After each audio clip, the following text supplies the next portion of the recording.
जो डाउट्स थे वो नहीं लिए थे इस क्लास में, क्योंकि हम लास्ट क्लास हमारी लंबी खिंच गई थी, कॉन्सेप्ट्स ही बहुत ज़्यादा थे हमारे।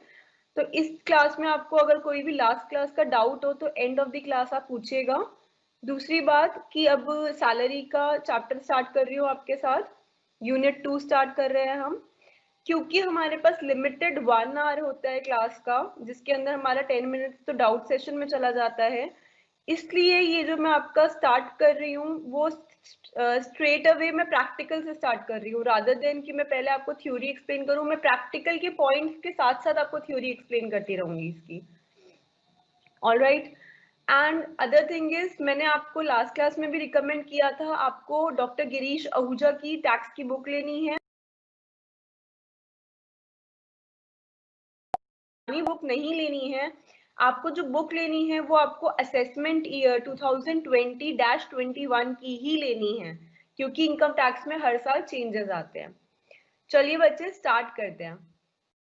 देखिए बच्चे, क्या होता है कि इनकम टैक्स में बेसिकली क्या होता है, हमारे को इनकम टैक्स कैलकुलेट करना होता है। और ये काम जो हम करते हैं इनकम टैक्स कैलकुलेट, वो क्यों करते हैं, क्योंकि हमारे को इनकम टैक्स कैलकुलेट करके अपनी इनकम टैक्स रिटर्न फाइल करके इनकम टैक्स जमा कराना पड़ता है गवर्नमेंट के पास। जो भी हमने इनकम कमाई उस पे गवर्नमेंट टैक्स लगाती है। हम अपनी इनकम कैलकुलेट करते हैं पूरे साल में, प्रीवियस ईयर में हमने कितना पैसा कमाया, और उस पैसे पे हम टैक्स भरते हैं असेसमेंट ईयर में। अब बच्चे, हम पैसा तो बहुत सारे सोर्सेस से कमा सकते हैं। हम सैलरी से भी पैसा कमा सकते हैं, जैसे मैं आपको पिछली क्लास में बता रही थी। हम बिजनेस करके भी पैसा कमा सकते हैं। हम घोड़ों की रेस पे पैसा लगा के वहां से भी पैसा कमा सकते हैं। लॉटरी से भी पैसा कमा सकते हैं। किसी पुराने पुश्तैनी घर को बेच के कैपिटल गेन के थ्रू भी हम पैसा कमा सकते हैं। और बच्चे, हम मल्टीपल सोर्सेस जो होते हैं, हमने सारे सोर्सेस को 5 पार्ट्स में डिवाइड करा है। वो मैंने 5 हेड्स आपके साथ डिस्कस करे थे लास्ट क्लास में, उनके थ्रू हम अर्न करते हैं। अब बच्चे, मैंने आपको बताया था मोस्टली आप लोगों में से सब जॉब करना चाहते हो कि मोस्टली, तो अगर आप लोग जॉब करना चाहते हैं तो फ्यूचर में आपको सैलरी मिलेगी। सैलरी मिलेगी तो आपको सैलरी पे इनकम टैक्स भरना पड़ेगा गवर्नमेंट को, जो आप पूरे साल में कमाओगे। प्रीवियस ईयर में आप पैसा कमाओगे सैलरी का, और उस पर टैक्स कब भरोगे, उसके नेक्स्ट ईयर असेसमेंट ईयर।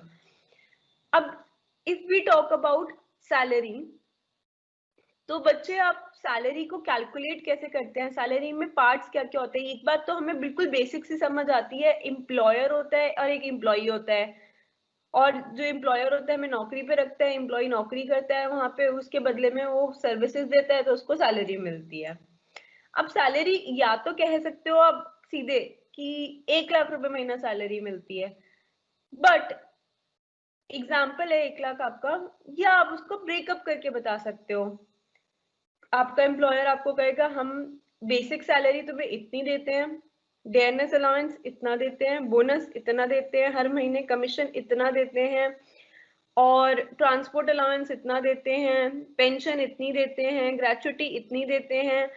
तो कहने का मतलब है ये सारा हमें 12 महीनों के लिए, पूरे 1 साल के लिए निकालना है, क्योंकि हमारी सैलरी जो होती है वो 1 साल के लिए कैलकुलेट होती है प्रीवियस ईयर के लिए, और उस पर हम इनकम टैक्स देते हैं नेक्स्ट ईयर असेसमेंट ईयर में। तो कहने का मतलब है बच्चे कि या तो आप जो जनरली सुनते हो एज अ लेमैन, हम लोग सब सुनते हैं अरे इसकी सैलरी 50,000 रुपए महीना है, इसकी सैलरी 1 लाख रुपए महीना है। बट जब एक एम्प्लॉयर एम्प्लॉय को सैलरी देता है तो वो ज्यादातर क्या होता है, वो एक एक चीज बताता है कि ये कुल मिला के अगर तेरी 1 लाख सैलरी है तो कैसे बनी। कि जैसे सपोजिटली एग्जाम्पल के तौर पे, सिर्फ अभी सुनिएगा, स्क्रीन पे नहीं देखना। एग्जाम्पल के तौर पे अगर तेरी सैलरी 1 लाख रुपए महीना है तो मान लीजिए कि तेरी बेसिक सैलरी 20,000 रुपए है। मान लीजिए कि तेरे को कमीशन जो मिला वो 30,000 मिला, तो 20,000 और 30,000 मिला के 50,000 हो गए। फिर मान लीजिए कि तेरे को ग्रेचुटी का 50,000 मिला, तो कुल मिला के इन सबको हमने जोड़ लिया तो हमारा बन गया 1 लाख रुपए। तो कह दिया कि 1 लाख रुपए सैलरी है। तो कहने का मतलब ये होता है कि ब्रेकअप होता है सैलरी का, कि मल्टीपल पार्ट्स में सैलरी होती है। तो अब सैलरी का जो ब्रेकअप होता है उसको हम कैसे पढ़ते हैं और कैसे हम उसको क्वेश्चन अटेम्प्ट करेंगे, मैं आपको आइडिया दे रही हूँ, ध्यान दीजिए। अब स्क्रीन पे देखेंगे सब। Question 1, Mrs Z, is employed with PQR limited. अब बच्चे आपको एक टिप दे रही हूँ, जब भी क्वेश्चन आएगा आपके एग्जाम में सैलरी का, आपको सबसे पहले तो ये चेक करना होगा कि ये गवर्नमेंट एम्प्लॉयर है, जो आपको नौकरी पे रख रहा है, जो आपकी कंपनी है वो गवर्नमेंट की कंपनी है या प्राइवेट कंपनी है, नॉन गवर्नमेंट कंपनी है। अब इस क्वेश्चन में आप जब पढ़ोगे कि कंपनी का नाम है PQR लिमिटेड, तो आपको दिमाग में तुरंत ये क्लिक करना चाहिए कि ये एक प्राइवेट कंपनी है। ऐसा क्यों? क्योंकि आपको मैं आपसे बोल रही हूँ कि सैलरी के क्वेश्चन जब भी आपके आएंगे, उसके अंदर जब आप ये पढ़ोगे कि गवर्नमेंट एम्प्लॉयर है या नॉन गवर्नमेंट एम्प्लॉयर है, ऐसे केस में बच्चे जब गवर्नमेंट एम्प्लॉयर होगा तो स्पेसिफिकली लिखा होगा कि ये पर्सन गवर्नमेंट एम्प्लॉयर है या गवर्नमेंट कंपनी में काम करता है या गवर्नमेंट एम्प्लॉई है। अब यहाँ पे ये क्या है कि मिसेस जेड एम्प्लॉई हैं, जॉब करती हैं, कहाँ करती हैं? PQR limited. अब PQR लिमिटेड हमारी प्राइवेट कंपनी है, ये गवर्नमेंट कंपनी नहीं है। अगर गवर्नमेंट कंपनी होती तो यहाँ पे लिखा होता कि ये पर्टिकुलर कंपनी गवर्नमेंट कंपनी है, बट अगर सिर्फ जिस भी कंपनी के आगे ऐसे सिर्फ लिमिटेड LTD लिखा हुआ होगा, PQR limited, XYZ limited, X limited, उसको हम मान के चलेंगे कि वो एक प्राइवेट कंपनी है। तो सबसे पहला पॉइंट हमने ये चेक किया कि प्राइवेट कंपनी है कि गवर्नमेंट कंपनी है। आगे चलते हैं बच्चे। On a monthly salary of 15,000 रुपए। आई रिपीट, एग्जाम ओरिएंटेड ही पढ़ा रही हूँ आपको, कुछ भी ऐसा नहीं पढ़ा रही हूँ जो एग्जाम ओरिएंटेड इंपॉर्टेंट ना हो। तो ये अल्ट्रा इंपॉर्टेंट है एग्जाम पॉइंट ऑफ व्यू से, ठीक है। मंथली सैलरी इसको कितनी मिल रही थी? 15,000 रुपए। इसका मतलब ये उसकी बेसिक सैलरी है, सबसे बेसिकली उसको क्या मिल रहा था हर महीने? 15,000। आगे, she has been provided with the following perquisites. Perquisites क्या होती है बच्चे? परक्विजिट्स होती है फैसिलिटीज। परक्विजिट्स क्या होती है? फैसिलिटीज। आपने सुना होगा कोई IAS है, IAS को कुक मिल रखा है गवर्नमेंट की तरफ से, गार्डनर मिल रखा है, सिक्योरिटी गार्ड मिल रखा है फ्री ऑफ कॉस्ट। मतलब गवर्नमेंट उसका खर्चा उठाती है, IAS को खुद खर्चा नहीं उठाना, उसको कुक भी मिला हुआ है, गार्डनर भी मिला हुआ है, सिक्योरिटी गार्ड भी मिला हुआ है। ये सारे जो उसको चीजें मिली हुई है उसको हम कहते हैं फैसिलिटी मिली हुई है। मतलब इसका मतलब है परक्विजिट्स मिली हुई है, ठीक है। तो अब बच्चे परक्विजिट्स के अंदर क्या क्या आता है? Rent free accommodation at Delhi with fair rental value of ₹60,000। कहता है पहली परक्विजिट जो उसको मिली है मिसेस जेड को, वो मिली है rent free accommodation. Rent free accommodation का मतलब है रेंट फ्री, मतलब रेंट नहीं लगता। किस चीज का? अकोमोडेशन का। अकोमोडेशन मतलब रहने की जगह का, मतलब कि फ्री में घर दिया है एम्प्लॉयर ने। जो PQR लिमिटेड कंपनी है उसने फ्री में रहने के लिए मिसेस जेड को घर दे रखा है। और क्या बोलता है कि ये जो रेंट फ्री अकोमोडेशन है उसकी फेयर रेंटल वैल्यू है 60,000 रुपए। अब बच्चे मेरी बात को आप ध्यान से सुनिए। आप जब परक्विजिट्स का टॉपिक पढ़ते हैं सैलरी में, मतलब फैसिलिटीज का टॉपिक, उनमें एक आता है रेंट फ्री अकोमोडेशन। कि आपका एम्प्लॉयर देखो, आपको जो जहां आप नौकरी करते हो पैसे तो देता ही है, साथ में आपको खुश करने के लिए कुछ चीज फैसिलिटीज दे देता है। जैसे आपको फ्री में रहने का घर दे दिया, आपने सुना होगा, या आपके पेरेंट्स में किसी जो गवर्नमेंट जॉब में है या कहीं पे किसी ने सुना होगा कि जितने टाइम आप नौकरी करोगे हमारे पास, हम आपको उतने टाइम के लिए घर रहने के लिए दे रहे हैं फ्री में। कहते हैं ना कि ये अरे ये कंपनी ने इनको अपार्टमेंट वो दे रखा है, घर दे रखा है रहने का। तो जो कंपनी ने घर दे रखा होता है रहने का फ्री में, कि कंपनी कोई रेंट चार्ज नहीं कर रही, उसे कहते हैं उसकी कंपनी ने फैसिलिटी दी है रेंट फ्री अकोमोडेशन की। अब बच्चे आपके एग्जाम में अगर रेंट फ्री अकोमोडेशन का पॉइंट आता है सैलरी के क्वेश्चन में, तो आपको उसमें कुछ चीजों का ध्यान रखना है। एक चीज तो आपको ये ध्यान रखनी है कि ये जो रेंट फ्री अकोमोडेशन दी गई है ये कहाँ दी गई है, मतलब सिटी कौन सी है जहाँ पे दी गई है, सिटी की पॉपुलेशन कौन कितनी है जहाँ पे दी गई है। तो अब आप चेक करिए, यहाँ पे लिखा है, स्क्रीन पे देखेंगे, रेंट फ्री अकोमोडेशन दिल्ली में दी गई है, दिल्ली में। हमें पता है दिल्ली की पॉपुलेशन तो काफी ज्यादा होती है। एक चीज आप हमेशा चेक करेंगे कि जब रेंट फ्री अकोमोडेशन आपके क्वेश्चन में गिवन होगा तो आप ये चेक करेंगे कि ये रेंट फ्री अकोमोडेशन जो दी है वो कंपनी वालों ओन करते थे उसे या उन्होंने रेंट पर लेके दी है। कहने का मतलब, एग्जाम्पल, मैं दिल्ली यूनिवर्सिटी की एम्प्लॉई हूँ, मैं दिल्ली यूनिवर्सिटी में पढ़ाती हूँ, मैं दिल्ली यूनिवर्सिटी की एम्प्लॉई हूँ, मेरी पक्की नौकरी है, परमानेंट जॉब है। मैंने क्या किया बच्चे, मैंने ज्वाइन कर लिया दिल्ली यूनिवर्सिटी को। दिल्ली यूनिवर्सिटी ने मुझे एक घर रहने के लिए दे दिया, रेंट फ्री अकोमोडेशन दे दी। मेरे से रेंट नहीं चार्ज किया, बट एक क्वार्टर को रहने के लिए दे दिया। और मान लीजिए 3 BHK घर मुझे रहने के लिए दे दिया। अब मैं वहां रह रही हूँ। अब दो बातें हो सकती हैं, या तो ये हो सकता है कि दिल्ली यूनिवर्सिटी उस घर को खरीदा हुआ था दिल्ली यूनिवर्सिटी ने, और जब जब किसी टीचर को नौकरी पे रखती थी तो उनको फ्री में रहने के लिए देती थी। एक तरीका तो ये हो सकता है। एक तरीका बच्चे ये भी तो हो सकता है कि दिल्ली यूनिवर्सिटी ने घर खरीद कर नहीं रख रखे। वो क्या करती है दिल्ली यूनिवर्सिटी कि रेंट पर लेती है घर को। दिल्ली यूनिवर्सिटी किसी से रेंट पर लेती है घर को, उन्हें रेंट पे करती है, घर ले लेती है, फिर उस घर को फ्री में रहने के लिए अपने एम्प्लॉइज को दे देती है, जैसे कि टीचर्स को, मैं हो गई जैसे।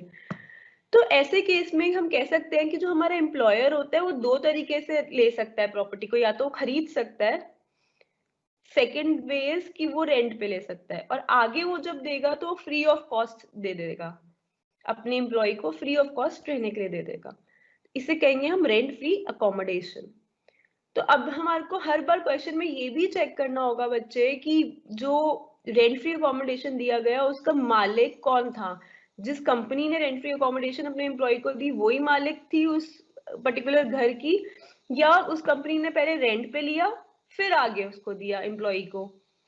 ऐसे केस में बच्चे मैंने जब चेक किया इस क्वेश्चन में तो मैंने देखा कि लिखा हुआ है रेंट फ्री अकोमोडेशन दिल्ली में दी गई with fair rental value of ₹60,000। Fair rental value दी हुई है, रेंटल वैल्यू नहीं दी हुई। ऐसा नहीं लिखा हुआ कि रेंटल वैल्यू इतनी थी उसकी या रेंट पेड इतना था, रेंट पेड नहीं लिखा हुआ, ऐसा लिखा हुआ है फेयर रेंटल वैल्यू कितनी थी। इसका मतलब रेंट पे नहीं लिखा हुआ, इसका मतलब रेंट पे नहीं ली थी, ओनरशिप थी। और फेयर रेंटल वैल्यू का मतलब ये हो गया कि आसपास के मकान जो हैं वो अगर अपने को रेंट पे चढ़ाते हैं तो वहां से 60,000 आता है। कहने का मतलब ये है कि अब ओनरशिप किसकी है, ओनरशिप मालिक की है, मतलब PQR लिमिटेड ओन करता था इस घर को और उसने फ्री में अपने एम्प्लॉय को रहने के लिए दे दिया। अब बच्चे जब रेंट फ्री अकोमोडेशन का पॉइंट आपके एग्जाम में आएगा उससे एसोसिएटेड अब हम थ्योरी पढ़ते हैं कि हम कैसे इसको सॉल्व करेंगे।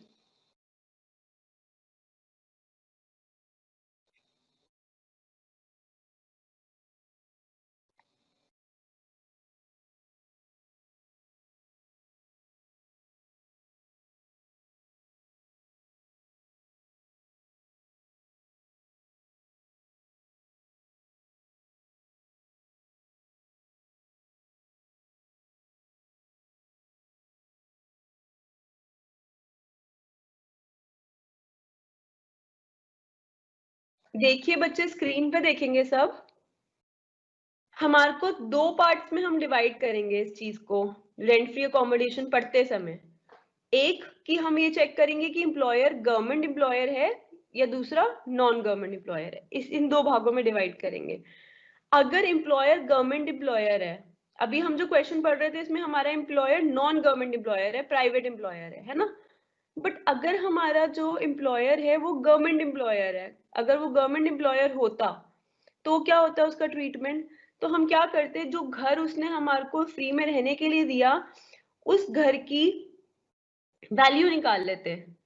कौन निकालता, गवर्नमेंट निकाल देती वैल्यू उस घर की। उस घर की वैल्यू वो कहते हैं वो लाइसेंस फीस, और वो उस घर की परक्विजिट वैल्यू होती है। अब बच्चे आप लोग कहोगे मैम ये परक्विजिट वैल्यू क्या होता है। परक्विजिट वैल्यू का मतलब है बच्चे, परक्विजिट मतलब फैसिलिटी, वैल्यू मतलब वैल्यू, मतलब फैसिलिटी की वैल्यू। अब जैसे मैं आपको एग्जांपल के तौर पे समझा रही थी कि IAS है, इनको फ्री में घर रहने के लिए दिया जाता है, कुक दिया जाता है खाना बनाने के लिए, गार्डनर दिया जाता है, सिक्योरिटी गार्ड दिया जाता है, सब फ्री में दिया जाता है। अगर तो फ्री में इनको दिया जाता है तो अब जब ये इनकम टैक्स भरेंगे तो क्या ये सिर्फ जितनी इनको कैश में सैलरी मिल रही है सिर्फ उस पे इनकम टैक्स भरेंगे। मान लीजिए इनको कैश में सैलरी मिल रही है 50,000 रुपए और साथ में इनको रेंट फ्री अकोमोडेशन भी मिल गई, घर मिल गया बहुत बढ़िया सा फ्री में रहने के लिए, इनको कुक मिल गया, इन्हें गार्डनर मिल गया, इन्हें सिक्योरिटी गार्ड मिल गया। तो जब ये सैलरी पे टैक्स भरेंगे तो ये यही मानते हुए भरेंगे कि इन्होंने एक महीने में 50,000 कैश कमाया सैलरी का। नहीं, गवर्नमेंट कहेगी हम बेवकूफ थोड़ी ना है कि तुम 50,000 रुपए महीना अपनी सैलरी दिखाओगे तो टैक्स भी उसी हिसाब से भरोगे। तो गवर्नमेंट कहती है बट जो ये तुम्हें गार्डनर की फैसिलिटी मिली है, कुक की मिली है, सिक्योरिटी गार्ड की मिली है, फ्री में घर मिला है, फ्री ऑफ कॉस्ट तुम्हारे को दिया है तुम्हारे एम्प्लॉयर ने, बट दिया क्यों है? क्योंकि तुम उसकी नौकरी कर रहे हो, तो काइंड ऑफ ये भी तुम्हारी सैलरी ही है।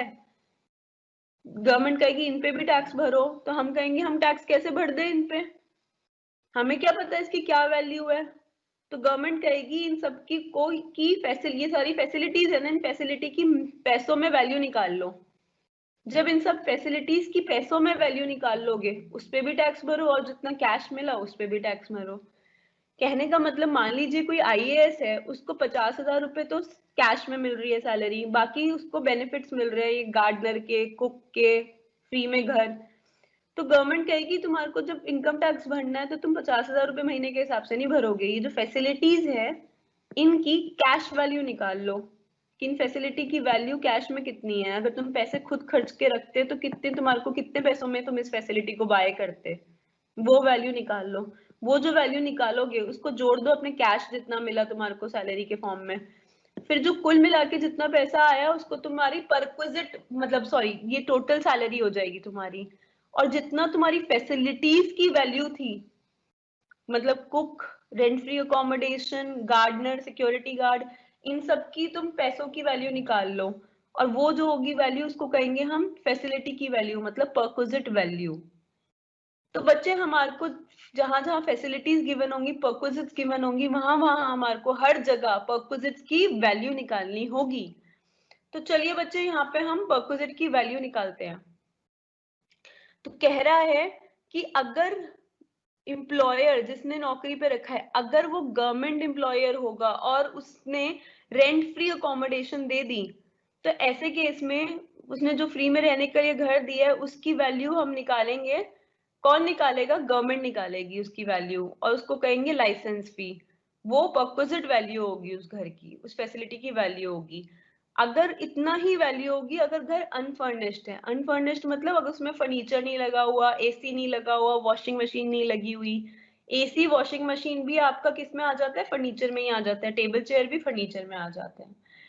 बट अगर गवर्नमेंट ने ऐसा घर दिया जिस जो फर्निश्ड है, फर्निश्ड मतलब उसमें वॉशिंग मशीन, एसी और टेबल चेयर और बेड वगैरह सब कुछ है, तो कितनी वैल्यू होगी परक्विजिट वैल्यू ऐसे घर की? तो ऐसे घर की परक्विजिट वैल्यू तो होगी, एक तो वो लाइसेंस फीस जो गवर्नमेंट कैलकुलेट करेगी कि इस घर की कितनी वैल्यू होनी चाहिए, वो लाइसेंस फीस होगी, प्लस जितना ये फर्नीचर था ना, जितना भी टेबल चेयर और बेड और ये एसी वॉशिंग मशीन, इन सब की टोटल वैल्यू निकाल लेंगे कि मान लो एक चीज 1 लाख की, एक 10,000 की, एक 20,000 की, सबको जोड़ जाड़ के उनकी लाखों में जो वैल्यू निकली वो निकाल ली। उस वैल्यू का 10% निकालेंगे, और जो उस वैल्यू का 10% होगा वो हम ऐड कर देंगे बच्चे। तो हम कुल मिला के कहेंगे कि इतनी वैल्यू है उस फर्निश्ड घर की। अच्छा, बट बच्चे ये 10% हम तब निकालेंगे कॉस्ट ऑफ द फर्नीचर का अगर वो फर्नीचर गवर्नमेंट ओन करती है, तो गवर्नमेंट का अपना फर्नीचर है वो तो। बट मान लीजिए वो गवर्नमेंट का मकान तो अपना है, बट जो अंदर फर्नीचर लगा हुआ है ना, table chair AC washing machine, वो गवर्नमेंट ने किराए पे ले रखी है तुम्हारे को देने के लिए। तो अगर गवर्नमेंट ने वो सब किराए पर ले रखी है, तो गवर्नमेंट ने कितना किराया भरा टेबल चेयर के लिए, फर्नीचर के लिए, उसको आप ऐड कर दोगे गवर्नमेंट की जो हाउस है उसकी जो फीस आई थी, लाइसेंस फीस, उस पे, और टोटल हो जाएगी perquisite value of rent free accommodation provided by government. बच्चे फिर से बोलती हूँ, अगर मेरे को कोई भी मकान गवर्नमेंट ने फ्री में रहने के लिए दिया है तो क्या होगा उसकी वैल्यू? उसकी वैल्यू हम ऐसे निकालेंगे कि गवर्नमेंट उस मकान की वैल्यू को निकाल देगी, कहेगी ये लाइसेंस फीस है। अगर उसमें कोई फर्नीचर नहीं लगा होगा घर में तो इतनी ही फीस परक्विजिट वैल्यू होगी उस घर की। बट अगर उस घर में फर्नीचर भी लगा होगा तो हम ये चेक करेंगे फर्नीचर गवर्नमेंट का अपना है या गवर्नमेंट ने उसे रेंट पे लिया है। अगर गवर्नमेंट ओन करती है उस फर्नीचर को, तो उस फर्नीचर की टोटल कॉस्ट निकाल के उसका 10% ऐड कर देंगे उस अमाउंट में, जो लाइसेंस फीस आई थी घर पे, घर की वैल्यू जितनी आई थी उसमें ऐड कर देंगे लाइसेंस फीस में। और अगर रेंट पर था तो हम 10% ऐड नहीं करेंगे, रेंट जितना दिया गवर्नमेंट ने फर्नीचर का उसको ऐड कर देंगे, लाइसेंस फीस घर की, कि घर की वैल्यू कितनी आई थी, परक्विजिट वैल्यू घर की, उसमें ऐड कर देंगे और फिर हमारा आ जाएगा perquisite value of rent free accommodation. अब आते हैं बच्चे नॉन गवर्नमेंट एम्प्लॉयर पे। हमारे केस में हम कर रहे थे non government employer. Non government employer बच्चे आप देख रहे थे ना, हमारे क्वेश्चन में मिसेस जेड क्या थी, वो PQR लिमिटेड के साथ काम कर रही थी, नॉन गवर्नमेंट कंपनी में उनको रेंट फ्री अकोमोडेशन दिया गया था। तो अब हम देखते हैं उसमें ट्रीटमेंट क्या होगा। तो बच्चे जब भी नॉन गवर्नमेंट एम्प्लॉयर का केस होगा और रेंट फ्री अकोमोडेशन दी गई है, तो ऐसे केस में आप क्या करेंगे, ऐसे केस में आप क्या करेंगे बच्चे, आप सबसे पहले क्या देखेंगे कि पहला तो हमने देख ही लिया कि एम्प्लॉयर गवर्नमेंट एम्प्लॉयर है कि नॉन गवर्नमेंट एम्प्लॉयर है। अब दूसरे नंबर पे हमें देखना है कि कौन सी सिटी में उसने रेंट फ्री अकोमोडेशन दिया है, दिल्ली में दिया है, बैंगलोर में दिया है, कहाँ दिया है, केरला में दिया है, कर्नाटका में दिया है, यूपी में दिया है, कहाँ पे प्रोवाइड किया है, ये बात आपको बड़ी इंपॉर्टेंट है जाननी है। और जहां पर दिया है, मान लीजिए दिल्ली में दिया है, तो वहां की पॉपुलेशन कितनी है, पॉपुलेशन 25 लाख से ज्यादा है या 10 लाख से ज्यादा है बट 25 लाख से कम है, या 10 लाख से भी कम है, ये देखना है आपको, पॉपुलेशन देखनी है। अब आप कहोगे मैम अगर पॉपुलेशन गिवन नहीं है क्वेश्चन में और सिर्फ लिखा हुआ है दिल्ली में दी है, तो मैं कहूंगी कि भाई इतना तो हम सबको बेसिक नॉलेज है कि दिल्ली की पॉपुलेशन करोड़ में है, 2 करोड़ के आसपास है, 25 लाख से ज्यादा है दिल्ली की पॉपुलेशन, राइट। तो इन केस, अब इसमें 3 केसेस बनेंगे। अगर rent free accommodation non government employer ने एक ऐसी जगह पे दी है जहां की पॉपुलेशन 25 लाख से ज्यादा है, पॉपुलेशन कौन से सेंसस के हिसाब से देखेंगे, जनगणना जो 2001 में हुई थी उसमें पॉपुलेशन बताई गई थी कि दिल्ली की पॉपुलेशन इतनी है, मुंबई की इतनी है, कर्नाटका की इतनी है। इंडिया में जनगणना जो 2001 में हुई थी उसमें पॉपुलेशन बताई गई थी। उस पॉपुलेशन के बेसिस पर हम देखेंगे कि चलो दिल्ली में इतनी पॉपुलेशन है, मुंबई में इतनी है, तो क्वेश्चन में दिल्ली लिखा है, मुंबई लिखा है, बैंगलोर लिखा है, कैलकाटा लिखा है, हर चीज हम बड़े ध्यान से पढ़ेंगे। अब दिल्ली का हमें पता है कि 25 लाख से ज्यादा पॉपुलेशन है, तो ऐसे केस में जब पॉपुलेशन 25 लाख से ज्यादा होगी तो परक्विजिट वैल्यू उस घर की, जो कि आपको एक प्राइवेट एम्प्लॉयर ने प्रोवाइड किया है, उसकी वैल्यू होगी 15% ऑफ सैलरी। बट अगर जिस जगह पे आपको घर प्रोवाइड किया गया है फ्री में रहने के लिए आपके एम्प्लॉयर के थ्रू, उस जगह की पॉपुलेशन 10 लाख से तो ज्यादा है, बट उस जगह की पॉपुलेशन आपकी देखिए 25 लाख से कम है, 10 लाख से ज्यादा है, 25 लाख से कम है। तो बच्चे ऐसे केस में क्या होगा, 10% ऑफ सैलरी आपकी उस घर की परक्विजिट वैल्यू होगी, उस घर की फैसिलिटी की वैल्यू कितनी होगी, 10% ऑफ सैलरी। कब, जब सिटी ऐसी है जहां पे पॉपुलेशन 10 लाख से तो ज्यादा है बट 25 लाख से कम है। तीसरा है कि मान लीजिए जहां पर आपको घर प्रोवाइड करा गया है फ्री में रहने के लिए, रेंट फ्री अकोमोडेशन, वहां पर जो पॉपुलेशन है उस सिटी की वो 10 लाख के इक्वल है या 10 लाख से कम है। ऐसे केस में जो आपका घर आपको दिया गया है फ्री में रहने के लिए, उस घर की फैसिलिटी की वैल्यू मॉनेटरी टर्म्स में कितनी होगी, 7.5% ऑफ सैलरी। तो मतलब नॉन गवर्नमेंट एम्प्लॉयर में 3 ही हो सकते हैं केसेस, या तो 15% ऑफ सैलरी, या 10% ऑफ सैलरी, या 7.5% ऑफ सैलरी, परक्विजिट वैल्यू ऐसे कैलकुलेट होगी। अच्छा, ये केस कब था बच्चे, ये केस तब था कि if accommodation is owned by employer, अगर ये अकोमोडेशन एम्प्लॉयर ने ओन करी है, नॉन गवर्नमेंट जो एम्प्लॉयर था वो मालिक था अगर एक घर का, और वो घर उसने फ्री में रहने के लिए अपने एम्प्लॉय को दे दिया, तो हम 3 केसेस बनाएंगे उसके, कि पॉपुलेशन देखेंगे कि कितनी है उस जगह की जहां पे ये घर दिया गया है, और जितनी पॉपुलेशन होगी उस हिसाब से हम केस चूज कर लेंगे, हमारा कौन सा लग रहा है, तीनों में से एक लगेगा। बट मान लीजिए नॉन गवर्नमेंट एम्प्लॉयर ही है, प्राइवेट एम्प्लॉयर ही है, बट उसने फ्री में रहने के लिए घर भी दिया है अपने एम्प्लॉय को, बट जो घर था वो नॉन गवर्नमेंट एम्प्लॉयर ओन नहीं करता था, उसके नाम पे नहीं था, उसने पहले तो, मालिक ने पहले तो रेंट पे लिया घर, और उसके बाद फ्री में अपने एम्प्लॉय को दिया। तो अगर ऐसा केस है तो हमेशा परक्विजिट वैल्यू कैसे कैलकुलेट होगी? परक्विजिट वैल्यू हमेशा होगी दोनों में से छोटा अमाउंट। कौन सा? रेंट पेड और पेबल बाय द एम्प्लॉयर, जितना रेंट पे किया उसने वो, या फिर 15% ऑफ सैलरी। दोनों में से जो छोटा अमाउंट होगा वो क्या आ जाएगा? परक्विजिट वैल्यू, मतलब फैसिलिटी की वैल्यू, किसकी? रेंट फ्री अकोमोडेशन की फैसिलिटी की वैल्यू आ जाएगी। बाकी के पॉइंट्स इस अकोमोडेशन से रिलेटेड आप खुद पढ़ेंगे। अब हम क्वेश्चन पे आ रहे हैं दोबारा।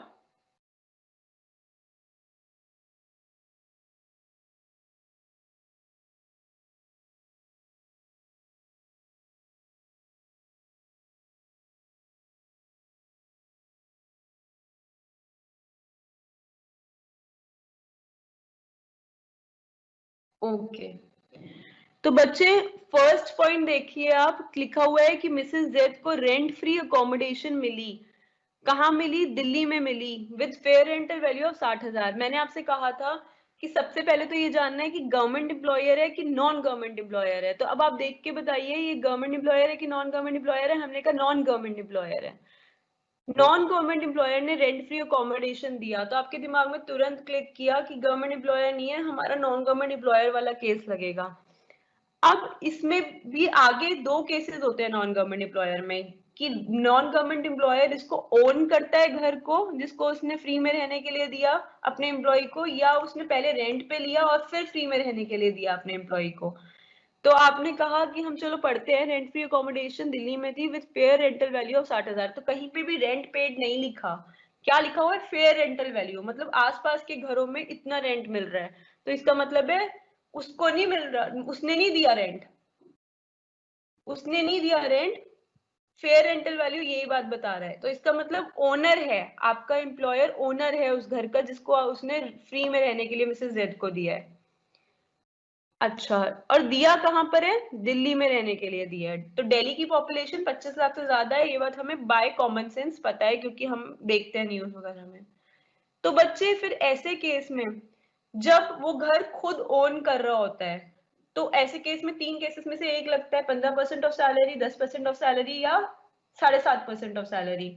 और अगर ऐसी जगह पे रह रहा है जहाँ की पॉपुलेशन 25 लाख से ज्यादा है, तो हमें पता है 15% ऑफ सैलरी लगेगा, तीनों में से एक केस। तो वो परक्विजिट वैल्यू, मतलब फैसिलिटी की वैल्यू, जो रेंट फ्री अकोमोडेशन है उस फैसिलिटी की वैल्यू कितनी होगी? 15% ऑफ सैलरी। ठीक है बच्चे, तो ये आपका आ जाएगा। अब इसमें सैलरी का मतलब क्या है? तो अब हम दोबारा देखेंगे कि सैलरी का मतलब इसमें कि क्या बताता है रेंट फ्री अकोमोडेशन में। देखिए बच्चे ध्यान से, कहता है सैलरी का मतलब होगा, सैलरी में हम बेसिक सैलरी जोड़ेंगे, डीए जोड़ेंगे, dearness allowance, if forming part of salary for retirement benefits of the employment, bonus जोड़ेंगे, कमीशन जोड़ेंगे, और क्या जोड़ेंगे? कमीशन दो तीन तरीके का होता है वो जोड़ेंगे, और मंथली कमीशन जोड़ेंगे, taxable portion of all allowances जोड़ेंगे, मॉनेटरी पेमेंट्स जोड़ेंगे। अब बच्चे बिफोर आई गो फर्दर, यहीं पे आपको बताऊंगी कि बेसिक सैलरी तो आपको बता दिया क्या होता है। अब ये डेयरनेस अलाउंस क्या होता है बच्चे? डेयरनेस अलाउंस का मतलब होता है महंगाई भत्ता। आप देखते हो हर साल महंगाई बढ़ जाती है। जैसे इस साल मान लीजिए मतलब इस साल मान लीजिए मुझे 50,000 सैलरी मिली है, अगले साल मुझे मान लीजिए 60,000 सैलरी मिलेगी।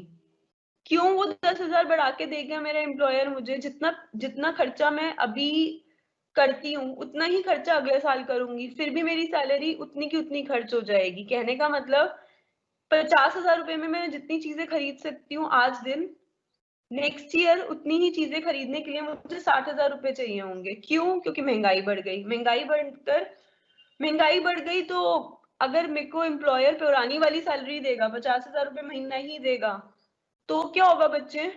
तो ये होगा कि मैं तो कम चीजें खरीद पाऊंगी।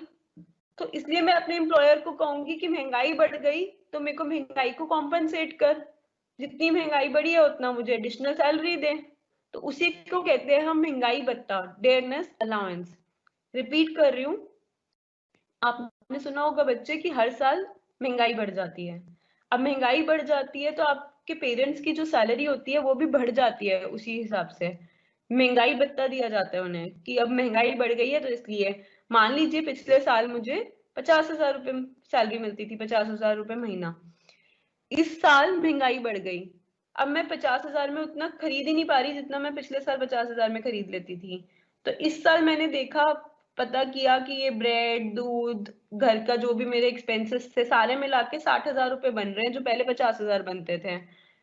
तो अब वो 50,000 रुपए जो पहले 50,000 बाय कर देते थे वो अब वो बाय नहीं कर पा रहे, अब उतने के लिए मेरे को 60,000 की जरूरत है। तो मैंने अपने एम्प्लॉयर को कहा महंगाई भत्ता दो, मुझे महंगाई बढ़ गई है, महंगाई भत्ता दो।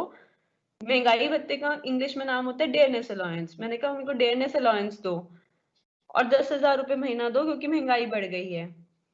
तो बच्चे इससे कहते हैं हम डेयरनेस अलाउंस महंगाई भत्ता। तो ये क्या कह रहा है कि रेंट फ्री अकोमोडेशन जब आप कैलकुलेट करोगे उसकी सैलरी, तो उसके अंदर आप बेसिक सैलरी लोगे और आप एक चीज लोगे डेयरनेस अलाउंस महंगाई भत्ता। अब बच्चे महंगाई भत्ता भी ना दो तरीके का होता है। एक महंगाई भत्ता तो आपने सुन लिया कि मतलब पूरे का पूरे अगर बात करी जाए तो ये हो गया महंगाई भत्ता हमारा। अब बच्चे जब हम कुछ ना रिटायरमेंट बेनिफिट्स होते हैं हमारे, लाइक ग्रेचुटी, पेंशन, चलो बाकी सारे तो इतने नहीं सुने होंगे आपने, बट पेंशन तो I am sure A to Z जितने बच्चे अभी क्लास अटेंड कर रहे हैं सबने सुना होगा कि पेंशन किसे कहते हैं। पेंशन रिटायरमेंट के बाद मिलती है, जब नौकरी आपकी खत्म हो जाती है, ये भी सबने सुन रखा होगा। तो बच्चे जब आपने ये सब सुन रखा है, तो जब हम ये पेंशन, ग्रेचुटी, लीव इनकैशमेंट, ये जब हम रिटायरमेंट के टाइम पे या रिटायरमेंट के बाद मिलने वाली ये जो पेमेंट्स कैलकुलेट करते हैं, तो उनमें भी हम ना महंगाई भत्ता इंक्लूड करते हैं। तो जब हम महंगाई भत्ता उनमें इंक्लूड करते हैं, तो जितना महंगाई भत्ता पहले मिला करता था उतना ही हम इंक्लूड करेंगे? नहीं, जब उतनी सैलरी नहीं मिल रही बच्चे, अब बच्चे इतनी सैलरी ही नहीं मिल रही है आपको जितनी पेंशन, मतलब जब आपको मिल रही है उस समय आपको इतनी सैलरी थोड़ी ना मिल रही है जितनी आपको पहले मिला करती थी जब आप नौकरी कर रहे थे। नौकरी खत्म होने के बाद जब आपकी रिटायरमेंट हो गई है उसके बाद आपको कम ही पैसे मिलते हैं ना पेंशन के, उतने तो नहीं मिलते जितने आप नौकरी कर रहे थे तब मिलते थे। तो उस टाइम पे आपको महंगाई भत्ता, डेयरनेस अलाउंस जो होता है वो पूरा नहीं मिलता, वो आपको उसका कुछ पार्ट मिलता है, कभी कभी पूरा भी मिलता है। तो अब डिपेंड करता है कि आपका जो मालिक है वो आपको कितना महंगाई भत्ता देना चाहता है। तो अब जब आपका क्वेश्चन आएगा, क्वेश्चन में ना हमेशा लिखा हुआ होगा कि महंगाई भत्ता, रिटायरमेंट बेनिफिट्स जो होते हैं ना पेंशन वगैरह, इन अंदर पार्ट बन रहा है या नहीं बन रहा, मतलब मिलेगा या नहीं मिलेगा ये भी कोई जरूरी नहीं होता रिटायरमेंट के बाद। तो रिटायरमेंट के बाद मिलेगा या नहीं मिलेगा, रिटायरमेंट बेनिफिट्स का पार्ट बनेगा नहीं बनेगा महंगाई भत्ता, ये आपके क्वेश्चन में लिखा होगा। और तो कितना बनेगा, मतलब 100 का 100% बनेगा या कुछ 40% बनेगा, 30% बनेगा। Anyways I was on dearness allowance. मैं आपको बता रही थी महंगाई भत्ता क्यों दिया जाता है, महंगाई को मीट करने के लिए दिया जाता है। फिर मैंने आपको ये बताया कि जब हम हमारा एम्प्लॉयर हमारे को पेंशन देता है, ग्रेचुटी देता है जब हम रिटायर हो जाते हैं उसके बाद, तो उनकी कैलकुलेशंस करने के लिए कि कितनी ग्रेचुटी दें, कितनी पेंशन दें, वो पूरे का पूरा महंगाई भत्ता भी यूज कर सकता है, उसका थोड़ा सा पार्ट भी यूज कर सकता है, और ना देना चाहे महंगाई भत्ता उसमें तो नहीं भी दे सकता, वो हमारे एम्प्लॉयर पे डिपेंड करेगा। तो हमारे क्वेश्चन में हमेशा गिवन होगा कि एम्प्लॉयर रिटायरमेंट बेनिफिट्स के लिए महंगाई भत्ते को पार्ट बनाना चाहता है कि नहीं बनाना चाहता, और बनाना चाहता है तो कितना बनाना चाहता है, पूरे का पूरा 100% या 40%, 30%, 20%, 10%। तो बच्चे जब इस तरीके का कुछ हमारे को गिवन होगा तो हमेशा आपके क्वेश्चन में जो डीए है उसके आगे ब्रैकेट्स में लिखा होगा कि वो फॉर्मिंग पार्ट ऑफ सैलरी है या नहीं for retirement benefits. In case वो फॉर्मिंग पार्ट ऑफ सैलरी है फॉर रिटायरमेंट बेनिफिट्स, तो इसका मतलब है कि वो पेंशन की कैलकुलेशन, ग्रेचुटी की कैलकुलेशन, लीव एनकैशमेंट, जो भी रिटायरमेंट के बाद मिलने वाली चीजें हैं उनकी कैलकुलेशन जो होगी कि आपको कितना पैसा मिलना है उनका, उसके लिए वो डीए इंक्लूड होगा। अच्छा, अगर वो पूरे का पूरा डीए इंक्लूड होगा तो सिर्फ इतना लिखा होगा फॉर्मिंग पार्ट ऑफ सैलरी, और अगर मान लीजिए उसमें से कुछ पार्ट इंक्लूड होना है तो ऐसे लिखा होगा परसेंटेज फॉर्म में। अगर मान लीजिए 40% इंक्लूड होना है तो लिखा होगा 40% forming part of salary for retirement benefit. तो डेयरनेस अलाउंस के आगे, महंगाई भत्ते के आगे जितनी अमाउंट लिखी होगी, मान लीजिए 10,000 रुपए बेनिफिट्स की कैलकुलेशन का पार्ट बन जाएगा। समझ आई बच्चे? और क्लियरली आपको जब मैं क्वेश्चन कराऊंगी तब समझ आ जाएगी ये बात।